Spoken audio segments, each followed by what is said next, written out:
Episode 23, True Crime.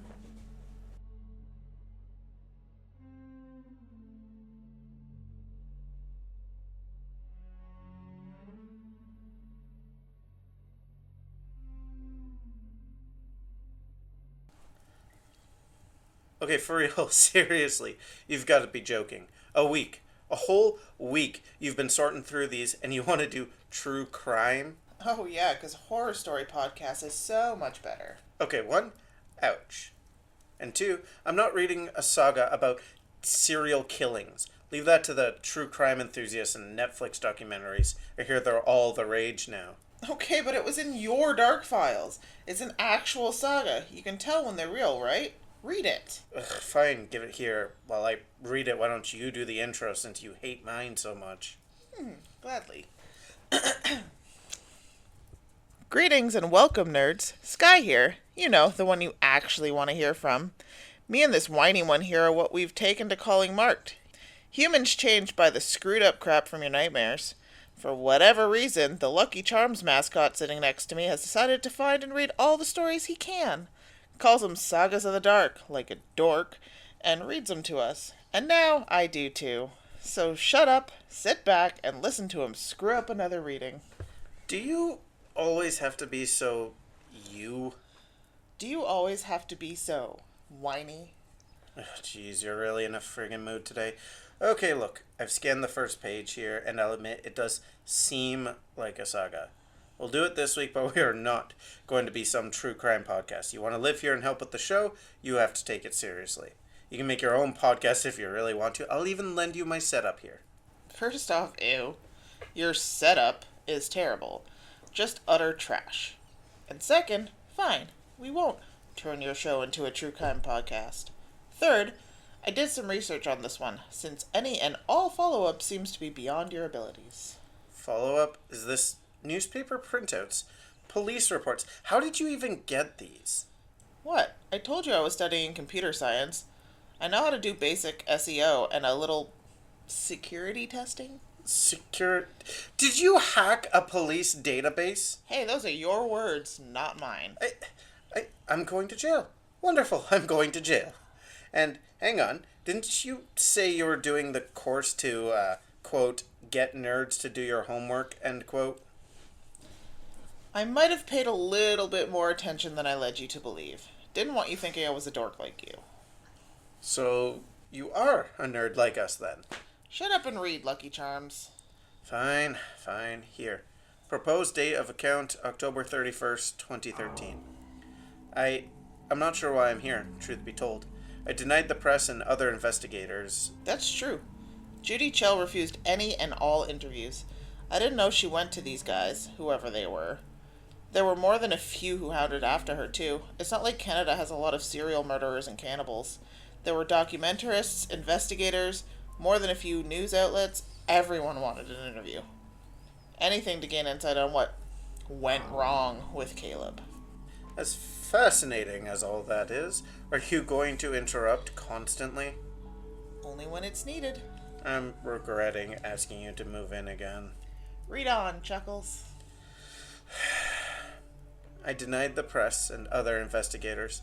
None of them would have believed me anyways. Not sure you will either, but I need to talk to someone. It's not like I have any friends left. I've moved 3 times in as many years, but people keep recognizing me. My house, well, let's just say it's a good day when it's just graffiti on my door. Been woken up more than once by things getting thrown through my windows and threats being yelled at me, as if it was me who did it all. Perhaps I should back up a little. My name is Judy Chell, and I'm the mother of the Cannibal Canuck. I didn't pick the name, some news reporter did, thinking they were slick, I suppose. I think I should probably start with my own childhood. I think it's relevant, but yes, we will get to the cannibalism and the murder. Please be patient with me. I've never talked about all of this before. Well, it's out of my own head. When I was young, probably 6 or maybe 7, I became fascinated with the occult. Not like obsessed or anything. You wouldn't catch me dressing up with pentagrams and ripped jeans, but the ideas behind them, they fascinated me. The idea that with the right words you could summon a devil or bend nature to your will. It wasn't really the power that interested me, more the process. This idea that only certain words or actions, even materials, somehow they had an inherent power, or at least people believed that they did. Sometimes I would fool myself into thinking that discovering the reason those particular words, that language that specially made candle, if I could look deep enough, I'd discover some kind of mystical source of everything. Everyone I talked to about it had no idea what on earth I was talking about, of course, so I quickly became the weird girl. The one who thought she was a witch. I never did think that, by the way. Everyone else just assumed I did. So I learned a little bit. Most of it was, well, I don't know if fake is the right word, but just not real. I learned some of the history of Wicca, voodoo, and other religions, but as I'm sure you know, they're not, well, again, I don't know if it's the right thing to say, but not real. Not to a non-believer, anyways. And the more I learned, the less I believed. It was just difficult to believe, I mean. So much conflicted with not only other beliefs, but with itself too, that I just couldn't believe, not fully. And then she showed up. Scrivener. Amanda Scrivener. She just wandered into town one day. I'm from a pretty small town, you probably haven't heard of it, most people haven't. A new person in town, well, the only thing faster than light is gossip. I'd heard all about her before I even saw her. Time out, listeners. Amanda Scrivener. Yeah, what's with that name? You asked me to keep an eye out for it. Are you looking for Anton? Well, not sure if I actually want to meet him, but yes. He's popped up in more than a few sagas, always hawking somewhere or other that ends up screwing with whoever buys it. Computers that sucked your soul out, a living doll, that sort of thing. I remember that one, the computer one. You thought he was the merchant character, I think, you said? Good memory, yes, that's my working theory, but now an Amanda Scrivener? Keep reading, Jessi. We'll come back to the name, okay? Right. Apologies, dear listeners. Time in. The rumors were wild, some claiming she was a monster disguised as a human. Don't know how that started. Nor do I think the person who started that rumor really realized just how right they were. But when I saw her, you ever see something or someone, and even though you can feel the danger radiating off of them, you're just drawn in. That's probably the best way to describe it. She had a pull to her. She was magnetic, almost. It's hard to explain. Looking at her, she looked normal. Like pretty much anyone else. I mean, she was dressed so gothy. Long black coat, shorter black hair that looked like it could have been dyed, could have been natural. She was also pale. So pale that I thought it was makeup. But despite all that, normal. Like, she could have been anyone. She was so strange looking and yet so normal. I know, I keep saying that, but it's like there's a block in my mind. I can picture her perfectly in my mind. I can tell you each small detail, but if you asked what she reminded me of, or the first impression, all I can say is normal.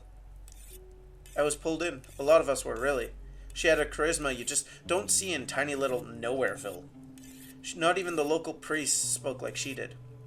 There was an energy to her every word, and so often I'd catch myself spacing out, just feeling the power that was in her voice.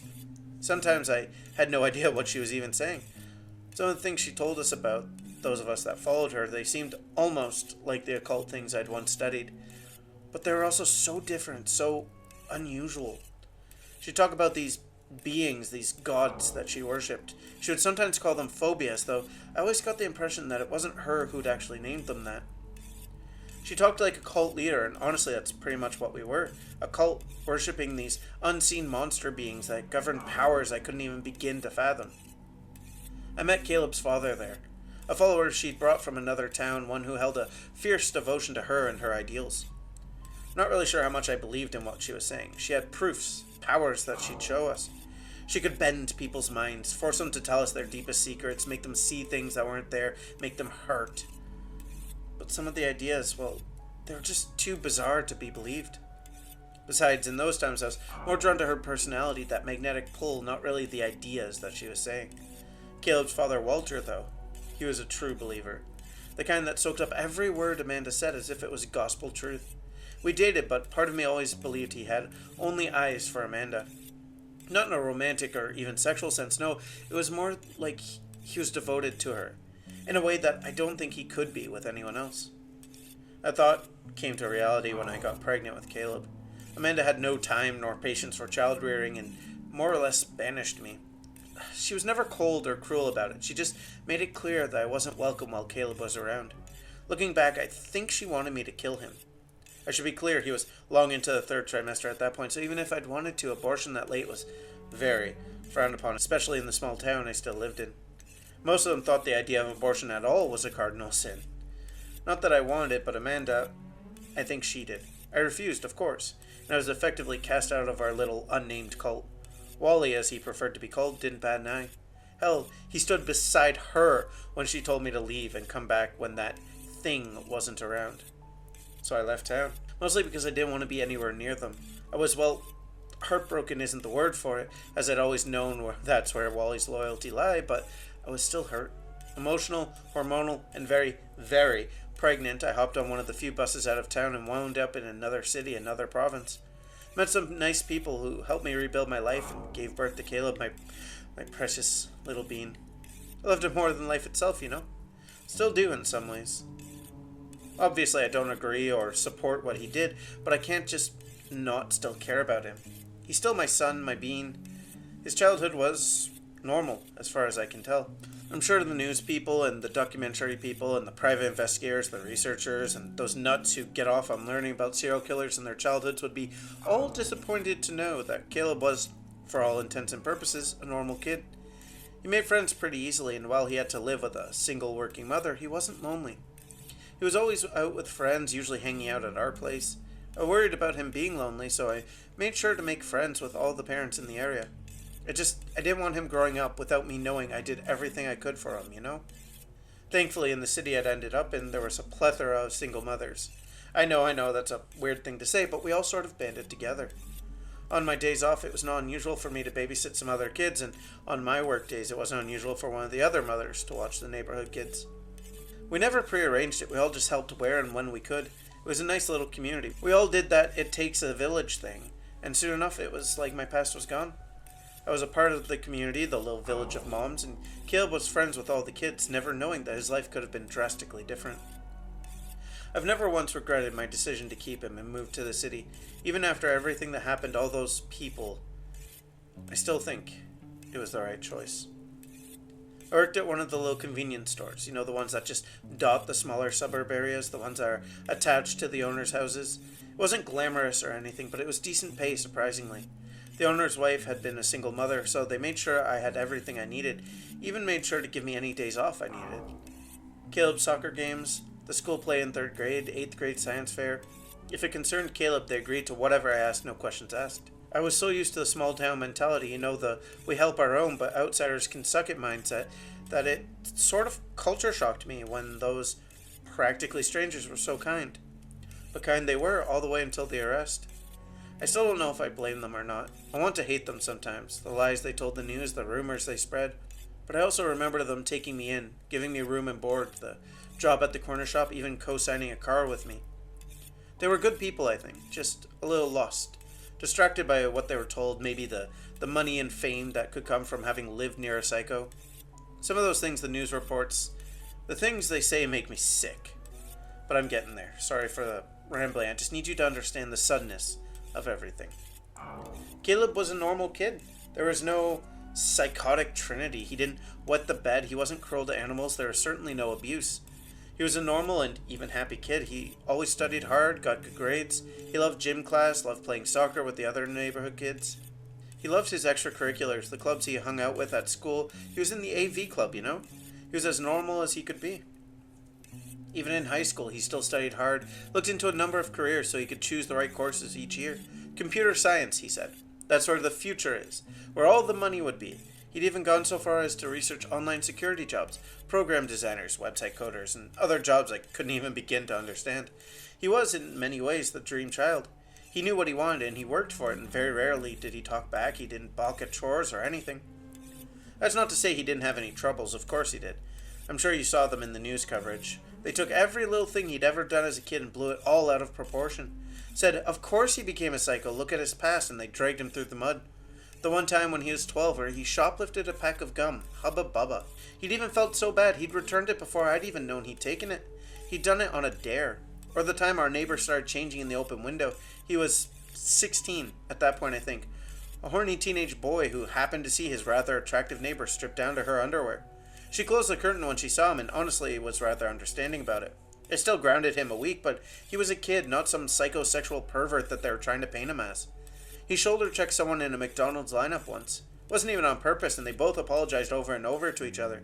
Somehow the news found out about that and painted it as signature aggressive behavior. I know this probably isn't what you want to hear, all about the Cannibal Canuck's happy childhood and his bitchy mother. It's just what happened. When the police came and told me what Caleb had done, I honestly thought it was some messed up joke or that they had the wrong person. Couldn't be Caleb, it just didn't make sense at all. Someone else must have been involved, they must have mistaken someone else for my little bean. He was 19, just barely a legal adult. He still lived at home with me. He was working and had asked if he could stay home for a couple of years, get some savings together. He even gave me access to his account so I could monitor those savings, make sure he wasn't going out and partying. He wanted to go through school with no debt. I was so proud of him. He'd graduated high school at the top of his class. You know, they even twisted that. Said he must have threatened his teachers, forced them to give him good grades. Even all this time later, 3 years later, thinking about the stories makes my blood boil. She's right, you know. There were a lot of stories run about him on the news.